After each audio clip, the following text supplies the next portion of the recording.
you are planning a trip to Northern Thailand, you have clicked on the right video. I got you!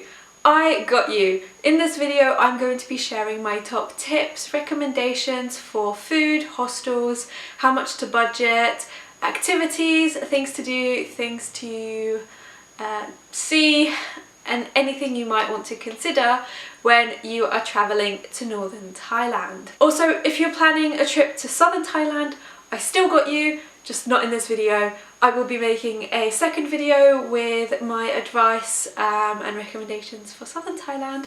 So I actually started out in Bangkok, that's where I flew into, and I stayed in Bangkok for a couple of days before getting a flight to Chiang Mai. I stayed in Chiang Mai for a few days and I did a day trip to Chiang Rai. I then went to Pai for a few days, and then from Pai I made my way back to Chiang Mai, Bangkok, and then Khao Sok. And then I did the south after that, and then I came back up to Bangkok towards the end of my trip. I had some extra time, so I went to Ayutthaya as well. So I don't think the route that I took is necessarily the most efficient route. What would I have done differently in the route itinerary thing? So first things first, I would travel from Bangkok to Chiang Mai on the overnight sleeper train.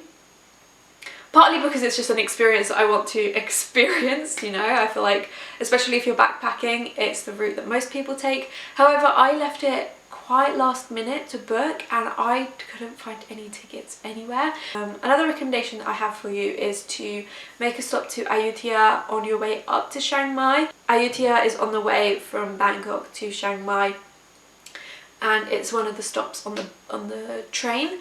So I would recommend doing that and like maybe leaving Bangkok in the morning, doing a day in Ayutthaya, and then getting the train again overnight from Ayutthaya to Chiang Mai. As I said before, I did a day trip from Chiang Mai to Chiang Rai. A lot of people told me to skip Chiang Rai and I didn't want to skip it, so I decided to do a day trip. And honestly, I wish that I had gone for longer. I wish I had stayed there overnight maybe. So just to give you a bit of a breakdown of how much time I spent travelling Northern Thailand, I spent about 2 weeks, give or take, a few days in Northern Thailand. I did a month-long trip and it was split pretty much half and half in the north and the south. I would cut down a little bit, I feel like, or maybe I would rearrange those days a bit better. As I said, I feel like I spent a few days too many in Chiang Mai. I absolutely loved it, but I feel like I could have cut a couple of days off from Chiang Mai and also Pai as well, and then visit Sukhothai and Chiang Rai. I spent 3 nights and 4 days in Bangkok. This wasn't all in one go, I split it up. I did a couple of days at the start, a day at the end, and then a day in the middle. So yeah, I personally, there's no way I could do Bangkok all in one go. I enjoyed it, I liked Bangkok. I'm surprised with myself actually with how much I liked Bangkok, but it's just too much in one go. I'm not a city girl in any way, shape or form, so it was important for me to take breaks. So yeah, I stayed in Luck Hostel and Ploy Hostel. Luck Hostel was the first hostel that I tried, or like that I ever stayed in, and I really enjoyed my experience there. It had breakfast included, and if you're backpacking and on a budget, breakfast. I'm not going to say anything else, breakfast, that's all. Yeah, my stay at Ploy Hostel was definitely interesting. The hostel itself was alright enough. It was a lot cheaper and it was near Khao San Road, which Khao San Road, if you're backpacking, you've probably heard of it. It's like a backpacker hotspot. I feel like every single backpacker goes to Khao San. Ploy Hostel isn't on Khao San Road, it's a little bit further out, so if you're looking for a budget-friendly option near Khao San Road, this could be for you. However, I'm not gonna lie, the water in the showers smelled so bad. It smelled like sewage, and maybe it was like my bad luck, and I hope it is, but I went to shower and I came back out of the shower because I felt like I was making myself worse or dirtier. But yeah, I didn't have this experience anywhere else in Thailand. Let's talk some recommendations about things to do in Bangkok. So Chinatown, a must. I loved it. I loved walking through the streets and the markets. I also loved exploring the general area.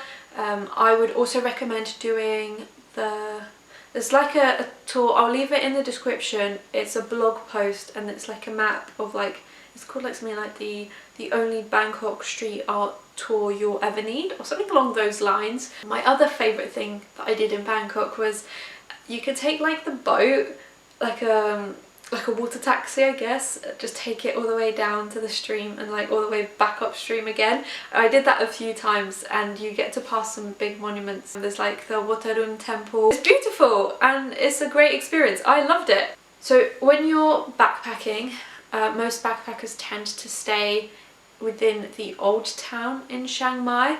That's where there's like loads of temples and it's where most of the things going on are happening. It's also like really pretty. If not, you would probably want to stay in like southeast of the area, as close to the old town as you can if you want to see like the sights and the temples and you want to walk it. Chiang Mai is infamous for its temples. There's a temple at every corner. Wherever you turn around there's like another temple. So a couple of things that you might want to do in Chiang Mai is an elephant experience. I would recommend Elephant Nature Park, and I would also highly recommend the overnight stay if you have the budget and time to do so.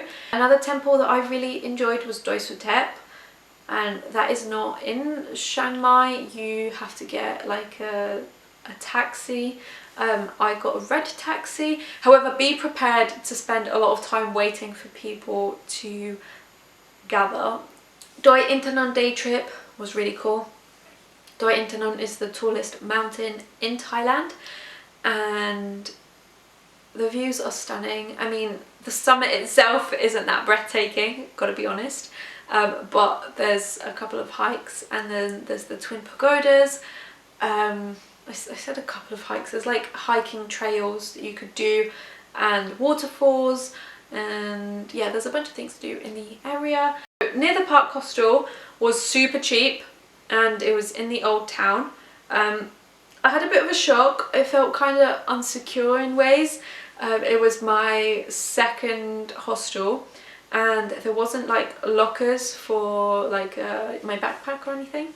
The other hostel that I stayed in Chiang Mai, it was called Tai Tai Hostel. This was excellent for booking tours. The staff were super helpful. They were locals and they like gave me advice for things to do that the locals enjoy. If you're in Chiang Mai in general, whether you're veggie or not, you need to try khao soi. If you're not veggie, you can get it pretty much everywhere. And then I would also recommend going to the Saturday night market. So good. The fruit shakes there are amazing. They also have really good dumplings there as well. So next up we've got Chiang Rai. As I said, I did a day trip from Chiang Mai to Chiang Rai. I booked it with my hostel.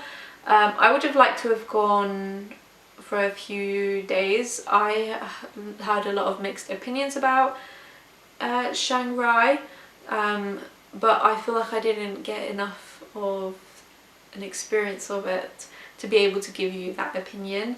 Some of the places that I visited were the White Temple, the Blue Temple. If you're at the Blue Temple, don't miss out on the blue coconut ice cream. So good. And then also the Black House, and then there's some hot springs as well. And then also a lot of people go there for the Golden Triangle. I didn't visit the Golden Triangle. It wasn't that important for me to visit. Next up we've got Pai. I spent 3 nights in Pai. I booked the bus from Pai with Tai Tai Hostel. It's nice because the hostels are really well connected in Thailand, and it's easy to book your onward travel through your hostel, so that was like a lifesaver. There's multiple buses from Chiang Mai to Pai a day. but you need to book the day before at least. So yeah, because they fill up very quickly. It takes 4 hours and there's 672 bends in the road. It's a lot. If you don't travel well, get travel sickness tablets from like the nearest pharmacy. Yeah, you'll need them. Also, something to take into consideration is that it gets really cold in Pai in the evenings at night. I stayed at Ban Mai Sak hostel, or like, it's not a hostel really, it's like a homestay. It's a Thai family that have a few extra rooms, and there's a few bunk beds in each room. And the other place I stayed at was Pai Flora Resort. I saw Pai on like a tour. That was how it worked out best for me. I did want to rent a scooter, but it didn't work out. However, if you hire a scooter, it's only worth staying in Pai longer than a couple of days if you can rent a scooter, in my opinion, because the hot springs, the waterfalls and everything is quite far out. Also bear in mind, locals told me that the hot springs aren't worth it, that they've gotten very expensive in recent years, because of everyone who's like traveling and wanting to go to these places. My favourite thing from Pai was the night market. I love a good food market.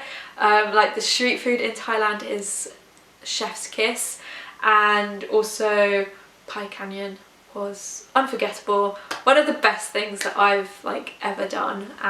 So yeah, I headed back to Chiang Mai, and then I went from Chiang Mai to Bangkok, and then I made my way over to Khao Sok National Park.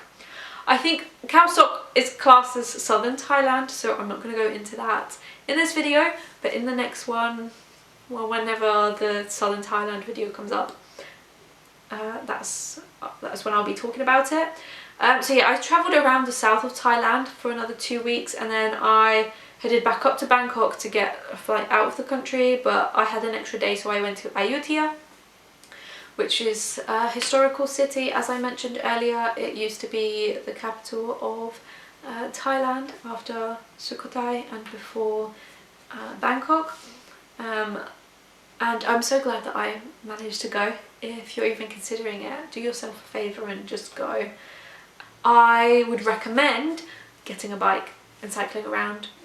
That was the best way, in my opinion, to see Ayutthaya, because everything is too far away to walk and see everything, but when you're cycling, yes.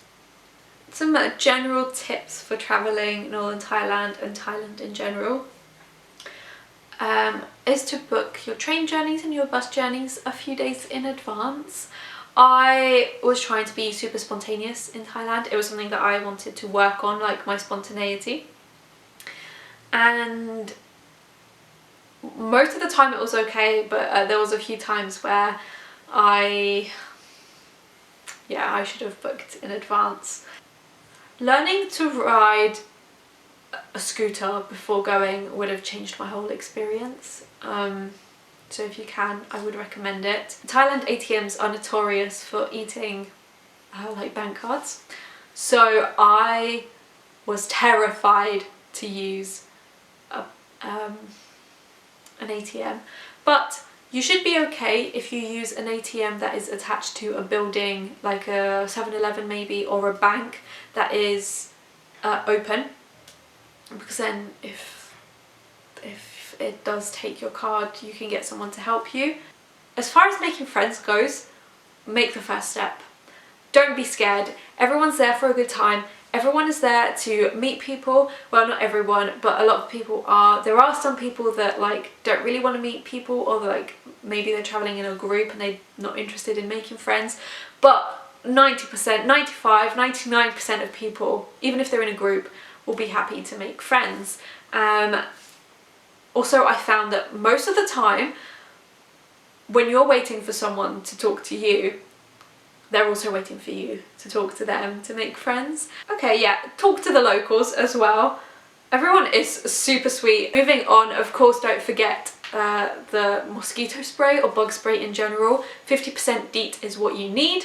This is like the stuff that I use, lifesaver. I didn't get bitten once whilst using this. If you're not a man, you will need to cover up for temples. Even if you're a man, actually, in some temples you need to cover up. So yeah, I would recommend taking long trousers, a sarong or a skirt with you. Okay, those are my recommendations for Northern Thailand. As I said, I have a similar video coming your way for Southern Thailand in either my next video or the video after. I'm not too sure, honestly, but it won't be too far after this video. If you would like to see what I got up to in Thailand in more depth, I have my Thailand adventures or Thailand vlogs in this playlist over here. You can watch them. You could also get recommendations for things to do and places to go.